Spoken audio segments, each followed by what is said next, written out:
Hello friends, आप सभी का स्वागत है आपके अपने YouTube channel current affairs by Ravi पर।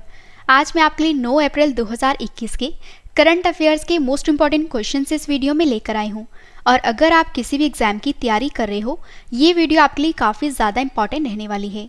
फ्रेंड्स, सबसे पहले मैं आपको 10 क्वेश्चन डिटेल में करवाऊंगी और उसके बाद सभी क्वेश्चन का रिविजन भी करवाऊंगी।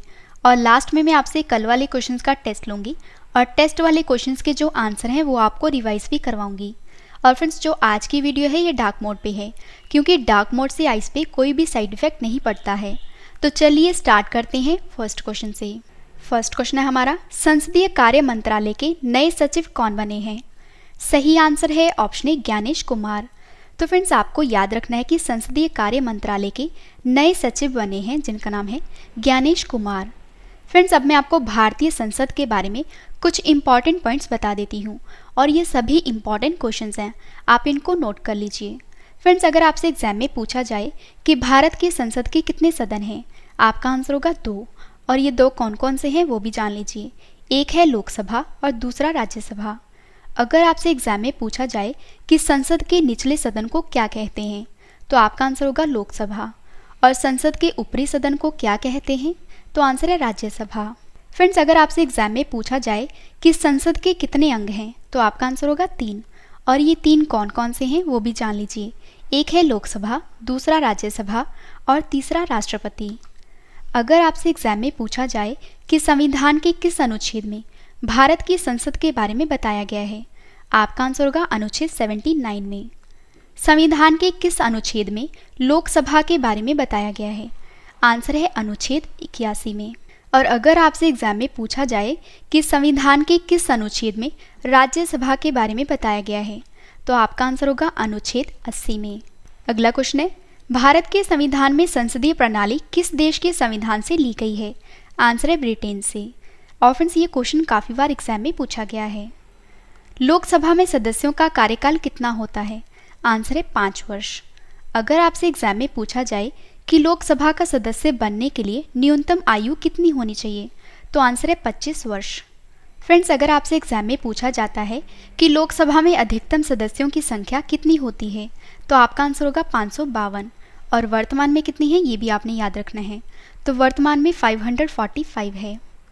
राज्यसभा के सदस्यों का कार्यकाल कितना होता है? आंसर है 6 वर्ष। और अगर आपसे एग्जाम में पूछा जाए कि राज्यसभा का सदस्य बनने के लिए न्यूनतम आयु कितनी होनी चाहिए, तो आंसर है 30 वर्ष। फ्रेंड्स, अगर आपसे एग्जाम में पूछा जाए कि राज्यसभा में अधिकतम सदस्यों की संख्या कितनी होती है, तो आंसर है 250। और प्रेजेंट में कितनी है? 245। इंपॉर्टेंट क्वेश्चन रहेगा आपके एग्जाम के लिए। अगला क्वेश्चन है, किस संगठन ने विश्व आर्थिक आउटलुक रिपोर्ट और रिपोर्ट का नाम है मैनेजिंग डाइवर्जेंट रिकवरीज 2021 को जारी किया है? सही आंसर है ऑप्शन बी, अंतर्राष्ट्रीय मुद्रा कोष ने। फ्रेंड्स, आपको याद रखना है कि अंतर्राष्ट्रीय मुद्रा कोष यानी कि IMF ने मैनेजिंग डाइवर्जेंट रिकवरीज 2021 रिपोर्ट को जारी किया है। फ्रेंड्स, आइए जान लेते हैं कि इस रिपोर्ट में क्या कहा गया है। तो इस रिपोर्ट में चालू वित्त वर्ष 2022 के लिए जो भारत की GDP है, GDP की फुल फॉर्म है ग्रोस डोमेस्टिक प्रोडक्ट, तो GDP की वृद्धि का अनुमान 12.5% रखा है। और फ्रेंड्स, यह अनुमान जो जनवरी 2021 में था वो था 11.5%, जो कि पहले की अनुमान की तुलना में 1% ज़्यादा है। फ्रेंड्स, इस रिपोर्ट में ये भी कहा गया है कि कोविड-19 के कारण होटल और रेस्टोरेंट क्षेत्र को भारी उत्पादन और रोजगार का नुकसान हुआ है। और इस रिपोर्ट के अनुसार उत्तरी अमेरिका, भारत और चीन में अच्छी रिकवरी होने की उम्मीद है। फ्रेंड्स, इस रिपोर्ट में ये भी कहा गया है कि UK यानी कि ब्रिटेन अमेरिका वैक्सीन के मोर्चों पर बेहतर प्रदर्शन कर रहे हैं। और इस रिपोर्ट के अनुसार पर्यटन पर निर्भर अर्थव्यवस्थाओं को भारी नुकसान पहुंचा है। तो फ्रेंड्स, हमारे क्वेश्चन में बात हुई है कि विश्व आर्थिक आउटलुक रिपोर्ट यानी कि मैनेजिंग डाइवर्जेंट रिकवरीज 2021 को IMF ने जारी किया है। तो आइए IMF के बारे में जान लेते हैं। अगर आपसे एग्जाम में पूछा जाए कि IMF की फुल फॉर्म क्या है, आपका आंसर होगा इंटरनेशनल मॉनेटरी फंड। और हिंदी में फुल फॉर्म क्या है वो भी जान लीजिए। तो IMF की हिंदी में फुल फॉर्म है अंतर्राष्ट्रीय मुद्रा कोष। IMF की स्थापना कब हुई थी? आंसर है 27 दिसंबर 1945 को। IMF का मुख्यालय कहाँ स्थित है? आंसर है वाशिंगटन DC में। और वाशिंगटन DC कहाँ है? अमेरिका देश में। IMF के सदस्य देश कितने हैं? आंसर है 190। अगर आपसे एग्जाम में पूछा जाए कि IMF के वर्तमान में अध्यक्ष का क्या नाम है? आंसर है क्रिस्टालिना जॉर्जीवा। इंपॉर्टेंट क्वेश्चन रहेगा आपके एग्जाम के लिए। फ्रेंड्स, अब मैं आपको ये भी बता देती हूँ कि किस रिपोर्ट को कौन सा संगठन जारी करता है। फ्रेंड्स, अगर आपसे एग्जाम में पूछा जाता है कि वैश्विक आर्थिक स्थिरता रिपोर्ट को कौन जारी करता है? आपका आंसर होगा IMF, यानी कि इंटरनेशनल मॉनेटरी फंड। अगर आपसे एग्जाम में पूछा जाए कि डूइंग बिजनेस रिपोर्ट को कौन जारी करता है? आपका आंसर होगा वर्ल्ड बैंक। अगर आपसे एग्जाम में पूछा जाए कि वैश्विक सूचना प्रौद्योगिकी रिपोर्ट को कौन जारी करता है? आपका आंसर होगा WEF, यानी कि वर्ल्ड इकोनॉमिक फोरम। अगर आपसे एग्जाम में पूछा जाता है कि विश्व सामाजिक संरक्षण रिपोर्ट को कौन जारी करता है? आंसर है ILO, यानी कि इंटरनेशनल लेबर ऑर्गेनाइजेशन। और वैश्विक भ्रष्टाचार रिपोर्ट को कौन जारी करता है? आंसर है TI, यानी कि ट्रांसपेरेंसी इंटरनेशनल। फ्रेंड्स, आज की हमारी वीडियो का टारगेट है 10,000 लाइक का। अगर आपको वीडियो पसंद आ रही है, मेरी मेहनत पसंद आ रही है, तो फ्रेंड्स वीडियो को लाइक करना ना भूलें। अगला क्वेश्चन करते हैं। रामकरण वर्मा को किस देश में भारतीय राजदूत के रूप में नियुक्त किया गया है? सही आंसर है ऑप्शन डी, गैबोन देश में। फ्रेंड्स, आपको याद रखना है कि रामकरण वर्मा को गैबोन देश में भारतीय राजदूत यानी कि इंडियन एम्बेसडर के रूप में अपॉइंट किया गया है। फ्रेंड्स, यहाँ पे बात है गैबोन कंट्री की। अगर आपसे एग्जाम में पूछा जाए कि गैबोन किस महाद्वीप में स्थित है? आपका आंसर होगा अफ्रीका महाद्वीप में। गैबोन की राजधानी क्या है? आंसर है लिब्रेविले। गैबोन की करेंसी क्या है? आंसर है CFA फ्रैंक। गैबोन के राष्ट्रपति का क्या नाम है? आंसर है अली बोंगो ओंडिम्बा। और गैबोन के प्रधानमंत्री का क्या नाम है? आंसर है रोज क्रिस्टानो रेपोंडा। फ्रेंड्स, अब मैं आपको टॉप 5 कंट्रीज में भारतीय राजदूत रिवाइज करवा देती हूँ। अगर आपसे पूछा जाए कि जो महेंद्र सिंह कान्याल हैं, इनको किस देश में भारतीय राजदूत नियुक्त किया गया है? आपका आंसर होगा सीरिया देश में। पुर्तगाल में भारत के राजदूत कौन हैं? आंसर है मनीष चौहान। अंकन बनर्जी को किस देश में भारत का राजदूत नियुक्त किया गया है? आंसर है मोजाम्बिक देश में। और अगर आपसे एग्जाम में पूछा जाता है कि शुभदर्शनी त्रिपाठी को किस देश में भारत का राजदूत नियुक्त किया गया है? आंसर है कजाकिस्तान देश में। वीरेंद्र कुमार पॉल को किस देश में भारत के राजदूत नियुक्त किया गया है? आंसर है सोमालिया देश में। फ्रेंड्स, इस वीडियो का डिटेल वाला PDF आप वीडियो के डिस्क्रिप्शन या हमारे Telegram channel Ravi study IQ GK से डाउनलोड कर सकते हो, जो कि फ्रेंड्स बिल्कुल फ्री दी जाती है। अगला क्वेश्चन है, फाम मिन चिन किस देश के नए प्रधानमंत्री बने हैं? सही आंसर है ऑप्शन ए, वियतनाम देश के। फ्रेंड्स, आपको याद रखना है कि वियतनाम के नए प्राइम मिनिस्टर बने हैं जिनका नाम है फाम मिन चिन। फ्रेंड्स, यहाँ पे बात है वियतनाम देश की। अगर आपसे एग्जाम में पूछा जाए कि वियतनाम किस महाद्वीप में स्थित है? आंसर है एशिया महाद्वीप में। वियतनाम की राजधानी क्या है? आंसर है हनोई। वियतनाम की करेंसी क्या है? आंसर है वियतनामी डोंग। वियतनाम के प्रधानमंत्री कौन है? आंसर है फाम मिन चिन, जो कि नए बने हैं। वियतनाम के राष्ट्रपति का क्या नाम है? आंसर है नुएन जुआन फुक। और वियतनाम की संसद का क्या नाम है? आंसर है नेशनल असेंबली। और फ्रेंड्स, इस तरह के क्वेश्चन काफ़ी बार एग्जाम में पूछे जाते हैं कि किसी भी देश की संसद का क्या नाम है, तो आप इनको भी याद रखिए। फ्रेंड्स, हमारे क्वेश्चन में बात हुई थी वियतनाम के प्रधानमंत्री की, जो कि फाम मिन चिन बने हैं। अब मैं आपको टॉप 5 कंट्रीज़ के जो प्राइम मिनिस्टर हैं वो आपको बता देती हूँ। बांग्लादेश के प्रधानमंत्री का क्या नाम है? आंसर है शेख हसीना। मिस्र देश के प्रधानमंत्री का क्या नाम है? आंसर है मुस्तफ़ा मदबौली। फिनलैंड के प्रधानमंत्री का क्या नाम है? आंसर है सना मारिन। गुयाना के प्रधानमंत्री कौन है? आंसर है मार्क एंथनी फिलिप्स। और इटली के प्रधानमंत्री का क्या नाम है? आंसर है मारियो द्रागी। अगला क्वेश्चन करते हैं। हाल ही में भारत के मुख्य न्यायाधीश ने सुप्रीम कोर्ट के लिए सुपेस पोर्टल को लॉन्च किया है, तो बताइए कि इनका क्या नाम है? सही आंसर है option D, Sharad Arvind Bobde. Friends, हाल ही में भारत के मुख्य न्यायाधीश ने सुप्रीम कोर्ट के लिए सुपेस पोर्टल को लॉन्च किया है और वर्तमान में भारत के मुख्य न्यायाधीश जो हैं ये शरद अरविंद बोबडे हैं। फ्रेंड्स, सबसे पहले मैं आपको सुपेस की फुल फॉर्म बता देती हूँ। तो सुपेस पोर्टल की फुल फॉर्म है supreme court portal for assistant in courts efficiency. और इस पोर्टल में क्या है वो भी मैं आपको बता देती हूँ। तो यह पोर्टल जो है ये मानव बुद्धि और मशीन लर्निंग का उचित मिश्रण है और यह एक हाइब्रिड सिस्टम है जो कि फ्रेंड्स मानव बुद्धि के साथ मिलकर काम करता है। और यह सिस्टम अद्वितीय है क्योंकि फ्रेंड्स इसमें मानव और मशीन के बीच संवाद होता है। जो कि फ्रेंड्स उल्लेखनीय परिणाम पैदा करता है। तो आइए इस पोर्टल का उद्देश्य भी जान लेते हैं। तो इस पोर्टल से जजों को रिसर्च करना आसान हो जाएगा और इस पोर्टल पर विभिन्न प्रासंगिक फैक्ट्स एवं कानून रहेंगे, जिससे फ्रेंड्स जजों को रिसर्च करने में आसानी होगी और उनकी कार्यों की दक्षता बढ़ेगी। फ्रेंड्स मैं आपको ये भी बता देती हूँ कि 24 अप्रैल 2021 से जो एन.वी. रमना है ये भारत के 48वें मुख्य न्यायाधीश होंगे और 23 अप्रैल 2021 तक जो भारत के मुख्य न्यायाधीश हैं वो शरद अरविंद बोबड़े हैं। फ्रेंड्स हमारे क्वेश्चन में बात हुई थी मुख्य न्यायाधीश की, तो अब मैं आपको मुख्य न्यायाधीश से रिलेटेड स्टैटिक जीके के क्वेश्चंस करवा देती हूँ। अगर आपसे पूछा जाए कि भारत के पहले मुख्य न्यायाधीश कौन थे, आपका आंसर होगा हीरालाल जे कानिया। भारत के मुख्य न्यायाधीश को शपथ कौन दिलाता है, आंसर है राष्ट्रपति। भारत के मुख्य न्यायाधीश अपना त्याग पत्र किसे देते हैं, आंसर है राष्ट्रपति को। अगर आपसे एग्जाम में पूछा जाए कि भारत के मुख्य न्यायाधीश की योग्यता क्या होती है, तो आंसर है भारत का नागरिक हो, किसी अदालत का 5 वर्ष तक जज रहा हो और किसी अदालत का 10 वर्ष तक वकील रहा हो। फ्रेंड्स अगर आपसे एग्जाम में पूछा जाए कि भारत के मुख्य न्यायाधीश का कार्यकाल कितना होता है, तो आंसर है 65 ईयर्स। और अगर आपसे पूछा जाए कि संविधान के किस अनुच्छेद में भारत के मुख्य न्यायाधीश की नियुक्ति के बारे में बताया गया है, तो आपका आंसर होगा अनुच्छेद 124(1) में। और फ्रेंड्स ये क्वेश्चन काफ़ी बार एग्जाम में पूछा गया है। फ्रेंड्स मैं आपको जितने भी इंपॉर्टेंट फैक्ट्स बता रही हूँ ये सभी आपके एग्जाम के लिए इंपॉर्टेंट है। फ्रेंड्स हमारे क्वेश्चन में बात हुई थी सुपेस पोर्टल की, जिसको शरद अरविंद बोबड़े ने लॉन्च किया है। फ्रेंड्स अब मैं आपको top 5 portals current affairs revise करवा देती हूँ। तो अगर आपसे एग्जाम में पूछा जाता है कि किसने ग्लोबल प्रवासी रिश्ता नाम से पोर्टल और मोबाइल ऐप को लॉन्च किया है, तो आपका आंसर होगा वी मुरलीधरन ने, जो कि विदेश राज्य मंत्री हैं। पंजाब राज्य की सरकार ने किस मोबाइल ऐप को लॉन्च किया है, तो आंसर है डिजी नेस्ट को। जम्मू कश्मीर की सरकार ने भ्रष्टाचार की शिकायतें दर्ज करने के लिए किस ऐप को लॉन्च किया है, आंसर है सतर्क नागरिक मोबाइल ऐप को। केंद्रीय बजट मोबाइल ऐप को किसने लॉन्च किया है, आंसर है निर्मला सीतारमण ने। अर्जुन मुंडा ने प्रवासी श्रमिकों के लिए कौन सा पोर्टल लॉन्च किया है, आंसर है श्रम शक्ति पोर्टल। अगला क्वेश्चन करते हैं।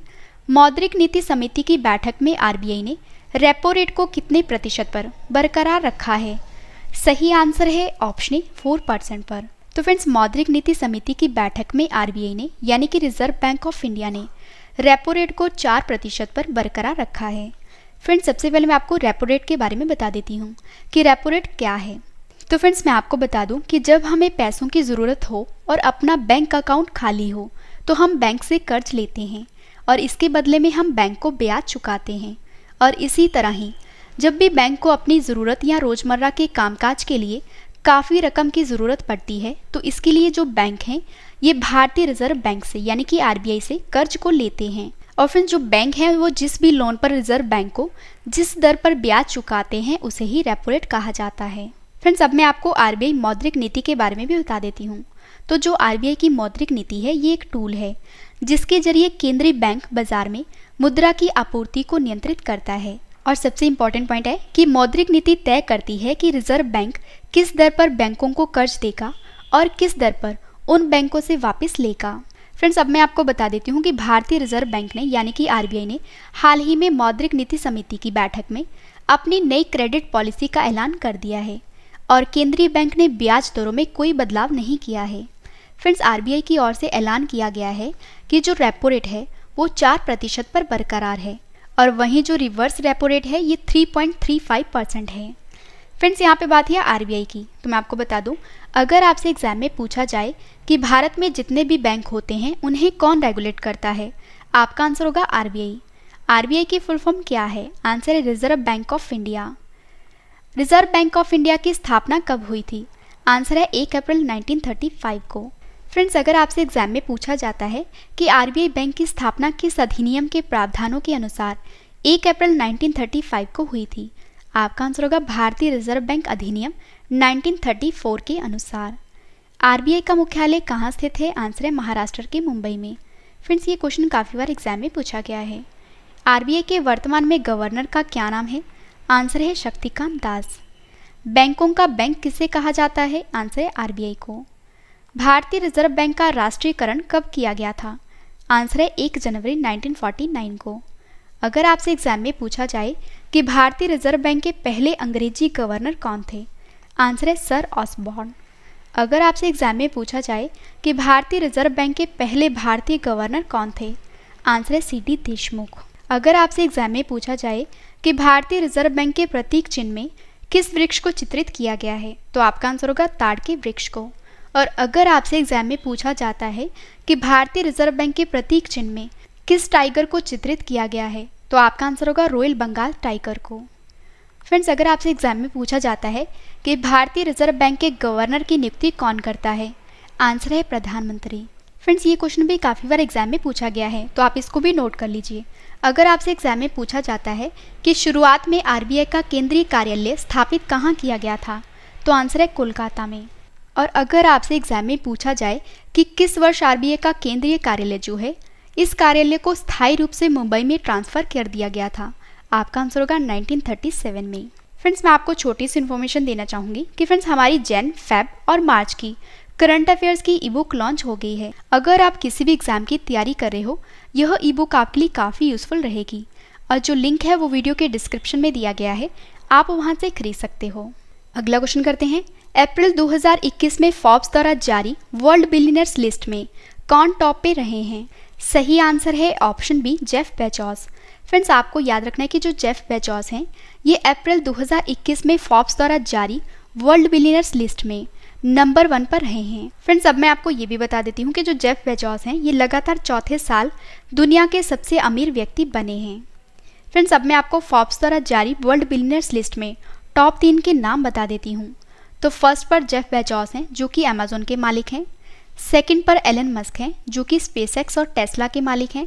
और थर्ड पर बेर्नार्ड अर्नोल्ट हैं, जो कि LVMH कंपनी के मालिक हैं, जो कि लग्जरी गुड्स बनाती है। फ्रेंड्स, आपने ये भी याद रखना है कि जो भारत के मुकेश अंबानी हैं, जो कि रिलायंस इंडस्ट्रीज़ के मालिक हैं, ये इस सूची में 10वें स्थान पर रहे हैं। फ्रेंड्स, यहाँ पे बात है फोर्ब्स की, तो मैं आपको बता दूँ, जो फोर्ब्स है ये अमेरिका की प्रकाशन एवं मीडिया कंपनी है। फोर्ब्स की स्थापना कब हुई थी? आंसर है 15 सितंबर 1917 को। फोर्ब्स का मुख्यालय कहाँ स्थित है? आंसर है न्यूयॉर्क में। अगला क्वेश्चन करते हैं। दुनिया का सबसे ऊंचा रेलवे आर्च ब्रिज, जिसका नाम है चिनाब ब्रिज, कहाँ बनाया गया है? सही आंसर है ऑप्शन सी, जम्मू कश्मीर में। फ्रेंड्स, दुनिया का जो सबसे ऊंचा रेलवे आर्च ब्रिज है, यानी कि चिनाब ब्रिज जो है, ये जम्मू कश्मीर में बनाया गया है। फ्रेंड्स, अब मैं आपको चिनाब ब्रिज के बारे में बता देती हूँ। तो जम्मू और कश्मीर में दुनिया के सबसे ऊंचे रेलवे पुल चिनाब ब्रिज का निर्माण पूरा हो गया है। और इस पुल की जो ऊंचाई है वो चिनाब नदी के तल से 359 मीटर है। 1315 मीटर लंबे पुल का उद्देश्य जो है वो है कश्मीर घाटी से कनेक्टिविटी को बढ़ावा देना। और फ्रेंड्स, इस पुल का जो निर्माण है वो उधमपुर, श्रीनगर, बारामूला रेलवे लिंक परियोजना के हिस्से के रूप में 1486 करोड़ रुपए की लागत से किया गया है। फ्रेंड्स, यहाँ पे बात है जम्मू कश्मीर की, क्योंकि जम्मू कश्मीर में दुनिया का सबसे ऊंचा रेलवे आर्च ब्रिज यानी कि चिनाब ब्रिज बनाया गया है। तो आइए जम्मू कश्मीर के बारे में जान लेते हैं। जम्मू कश्मीर केंद्र शासित प्रदेश है और जो जम्मू कश्मीर है ये पहले राज्य था, लेकिन अनुच्छेद 370 खत्म होने के बाद अब केंद्र शासित प्रदेश बन गया है। फ्रेंड्स, अगर आपसे एग्जाम में पूछा जाता है कि जम्मू कश्मीर की राजधानी का क्या नाम है, तो सबसे पहले आपको पता होना चाहिए कि जम्मू कश्मीर की 2 राजधानियां हैं। शीतकालीन राजधानी जम्मू है और जो ग्रीष्मकालीन राजधानी है ये श्रीनगर है। अगर आपसे एग्जाम में पूछा जाए कि जम्मू के उपराज्यपाल का क्या नाम है, आंसर है मनोज सिन्हा। जम्मू कश्मीर उच्च न्यायालय के मुख्य न्यायाधीश का क्या नाम है, आंसर है पंकज मित्तल। जम्मू कश्मीर की प्रमुख झीलें कौन कौन सी हैं वो भी जान लेते हैं। तो डल झील, नागिन झील, गाडसर झील, अनंतनाग झील, वुल्लर झील, वेरीनाग झील, शेषनाग झील, कौसरनाग झील, मोरीरी झील, गंगाबल झील और मानसबल झील, ये सभी जम्मू कश्मीर की प्रमुख झीलें हैं। फ्रेंड्स, अब मैं आपको जम्मू कश्मीर के प्रसिद्ध लोक नृत्य भी बता देती हूँ। तो जम्मू कश्मीर के प्रसिद्ध लोक नृत्य हैं भान जशन, डमहल, कुद, बच्चा नगमा, रुफ, हाफिज़ा और वुग्गी नचून। फ्रेंड्स, अगर आपसे एग्जाम में पूछा जाए कि जम्मू कश्मीर के प्रमुख मंदिर कौन कौन से हैं, आपका आंसर होगा श्री माता वैष्णो देवी मंदिर जो कि कटरा में है और अमरनाथ मंदिर जो कि पहलगांव में है। जम्मू कश्मीर के प्रमुख दर्रे कौन कौन से हैं, आंसर है बुर्जिल दर्रा, बनिहाल दर्रा और जोजिला दर्रा। फ्रेंड्स, अगर आपसे एग्जाम में पूछा जाए कि भारत की सबसे बड़ी ताजे पानी की वुल्लर झील कहाँ स्थित है, आंसर है जम्मू कश्मीर में। श्रीनगर किस नदी के किनारे स्थित है, आंसर है झेलम नदी के किनारे। और जम्मू कश्मीर के प्रमुख राष्ट्रीय उद्यान कौन कौन से हैं वो भी जान लीजिए। तो एक है सलीम अली राष्ट्रीय उद्यान, और दूसरा है दाची गाम राष्ट्रीय उद्यान, और तीसरा है किश्तवाड़ राष्ट्रीय उद्यान। ये जम्मू कश्मीर के प्रमुख राष्ट्रीय उद्यान हैं। अगला क्वेश्चन करते हैं, अटल इनोवेशन मिशन के नए मिशन निदेशक कौन बने हैं? सही आंसर है ऑप्शन सी, डॉक्टर चिंतन वैष्णव। फ्रेंड्स, आपको याद रखना है कि अटल इनोवेशन मिशन के नए मिशन निदेशक बने हैं जिनका नाम है डॉक्टर चिंतन वैष्णव। सबसे पहले जान लेते हैं कि अटल इनोवेशन मिशन क्या है। तो फ्रेंड्स, मैं आपको बता दूं कि अटल नवाचार मिशन देश में नवाचार और उद्यमिता की संस्कृति को बढ़ावा देने के लिए नीति आयोग की एक प्रमुख पहल है।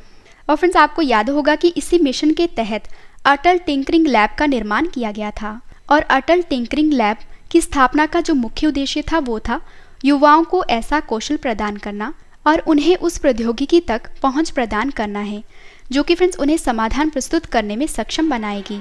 फ्रेंड्स, मैं आपको ये भी बता देती हूँ कि जो डॉक्टर चिंतन वैष्णव है ये रामानाथन रामानन की जगह लेंगी जो कि अटल इनोवेशन मिशन के पहले मिशन निदेशक थे। फ्रेंड्स, अब मैं आपको टॉप 5 नियुक्तियाँ करंट अफेयर्स रिवाइज करवा देती हूँ। अगर आपसे एग्जाम में पूछा जाए कि भारत के नए पर्यटन सचिव कौन हैं, आंसर है अरविंद सिंह। सोमनाथ मंदिर के ट्रस्ट के अध्यक्ष कौन हैं, आंसर है प्रधानमंत्री नरेंद्र मोदी। चंडीगढ़ कांग्रेस के अध्यक्ष कौन हैं, आंसर है सुभाष चावला। प्रेस सूचना ब्यूरो के महानिदेशक का क्या नाम है, आंसर है जयदीप भटनागर। महाराष्ट्र के मुख्य सचिव का क्या नाम है, आंसर है सीताराम कुंटे। लास्ट क्वेश्चन कर रहे हैं, देवी शंकर अवस्थी समृद्धि सम्मान 2020 से किसे सम्मानित किया गया है? सही आंसर है ऑप्शन डी, आशुतोष भारद्वाज को। तो आपको याद रखना है कि आशुतोष भारद्वाज को देवी शंकर अवस्थी समृद्धि सम्मान 2020 से सम्मानित किया गया है। फ्रेंड्स, सबसे पहले जान लेते हैं कि जो देवी शंकर अवस्थी समृद्धि सम्मान है ये क्यों दिया जाता है। तो यह पुरस्कार हिंदी आलोचना के विकास में उल्लेखनीय योगदान के लिए दिए जाने वाला वार्षिक पुरस्कार है और यह सम्मान समकालीन आलोचक देवी शंकर अवस्थी के जन्मदिन के उपलक्ष्य में 5 अप्रैल को दिया जाता है। फ्रेंड्स, आपको याद रखना है कि साल 2020 का देवी शंकर अवस्थी समृद्धि सम्मान आशुतोष भारद्वाज को उनकी पुस्तक जिसका नाम है पितृवध के लिए दिया गया है। इंपॉर्टेंट क्वेश्चन रहेगा आपके एग्जाम के लिए। फ्रेंड्स, अब मैं आपको टॉप 5 पुरस्कार करंट अफेयर्स रिवाइज करवा देती हूँ। 2021 के न्यूरेबर्ग इंटरनेशनल ह्यूमन राइट्स अवार्ड से सैरागुल सॉथवे को सम्मानित किया गया है। अगर आपसे पूछा जाए कि आर्मी इंस्टीट्यूट ऑफ टेक्नोलॉजी द्वारा लाइफ टाइम अचीवमेंट पुरस्कार से किसे सम्मानित किया गया है, आपका आंसर होगा डॉक्टर रमन गंगा खेडकर को। और फ्रेंड्स, अगर आपसे एग्जाम में पूछा जाए कि किसे अमेरिका के international anti corruption champions award से सम्मानित किया गया है, आपका आंसर होगा अंजलि भारद्वाज को। Time person of the year 2020 से किसे सम्मानित किया गया है, आंसर है जो बाइडन और कमला हैरिस को। चमेली देवी पुरस्कार 2020 से किसे सम्मानित किया गया है, आंसर है नीतू सिंह को। फ्रेंड्स, अगर आपको ये सभी क्वेश्चन बाद में पढ़ने हैं तो आप हमारी वेबसाइट से भी पढ़ सकते हो। हमारी वेबसाइट है www.ravistudiiqgk.com और वीडियो आपको कैसी लग रही है ये आपने कमेंट करके ज़रूर बताना है। फ्रेंड्स, मैंने आपको 10 क्वेश्चन डिटेल में करवाए। अब इस वीडियो का सबसे बेहतरीन पार्ट है वो है रिवीजन। तो अब मैं आपको जल्दी से इन सभी क्वेश्चंस का रिवीजन करवा देती हूँ ताकि आपको ये सभी क्वेश्चन इस वीडियो में अच्छे से याद हो जाएं। तो चलिए स्टार्ट करते हैं फर्स्ट क्वेश्चन से। फर्स्ट क्वेश्चन है रिवीजन का, संसदीय कार्य मंत्रालय के नए सचिव कौन बने हैं, आंसर है ज्ञानेश कुमार। किस संगठन ने विश्व आर्थिक आउटलुक रिपोर्ट जिसका नाम है मैनेजिंग डाइवर्जेंट रिकवरीज 2021 को जारी किया है, आंसर है अंतर्राष्ट्रीय मुद्रा कोष ने। रामकरण वर्मा को किस देश में भारतीय राजदूत नियुक्त किया गया है, आंसर है गैबोन देश में। फाम चिन मिन किस देश के नए प्रधानमंत्री बने हैं, आंसर है वियतनाम देश के। हाल ही में भारत के मुख्य न्यायाधीश ने सुप्रीम कोर्ट के लिए सुपीस पोर्टल को लॉन्च किया है, इनका क्या नाम है, आंसर है शरद अरविंद बोबडे। मौद्रिक नीति समिति की बैठक में आरबीआई ने रेपो रेट को कितने प्रतिशत पर बरकरार रखा है, आंसर है 4% पर। अप्रैल 2021 में फोर्ब्स द्वारा जारी वर्ल्ड बिलियनर्स लिस्ट में टॉप पे कौन है, आंसर है जेफ बेजोस। दुनिया का सबसे ऊंचा रेलवे आर्च ब्रिज यानी कि चिनाब ब्रिज कहाँ बनाया गया है, आंसर है जम्मू कश्मीर में। अटल इनोवेशन मिशन के नए निदेशक कौन बने हैं, आंसर है डॉक्टर चिंतन वैष्णव। लास्ट क्वेश्चन करें रिवीजन का। देवी शंकर अवस्थी समृद्धि सम्मान 2020 से किसे सम्मानित किया गया है? आंसर है आशुतोष भारद्वाज को। फ्रेंड्स, मैंने आपको 10 क्वेश्चन डिटेल में करवाए, उसके बाद सभी क्वेश्चंस का रिवीजन भी करवा दिया। मैंने आपको जो कल क्वेश्चंस करवाए थे आज उसका ऑनलाइन टेस्ट रखा है, जिसका आंसर आपने कमेंट करके देना है। तो चलिए स्टार्ट करते हैं टेस्ट, और टेस्ट के लिए आपको all the best. First question है टेस्ट का, देश के नए राजस्व सचिव कौन बने हैं? 4 ऑप्शन आपके पास, आंसर आपने कमेंट करके बताना है। सही आंसर है ऑप्शन ए तरुण बजाज। किस देश ने ब्रिक्स देशों के वित्त मंत्री और केंद्रीय बैंक के गवर्नर की पहली बैठक की मेजबानी की है? सही आंसर है ऑप्शन डी भारत ने। विश्व स्वास्थ्य दिवस कब मनाया गया है? सही आंसर है ऑप्शन बी 7 अप्रैल को। नुएन जुआन फुक किस देश के नए राष्ट्रपति बने हैं? सही आंसर है ऑप्शन ए वियतनाम देश के। 6 अप्रैल 2021 को भारतीय जनता पार्टी का कौन सा स्थापना दिवस मनाया गया है? सही आंसर है ऑप्शन बी 41वां। Association for computing machinery Turing award 2020 किसने जीता है? सही आंसर है ऑप्शन सी अल्फ्रेड वी अहो ने।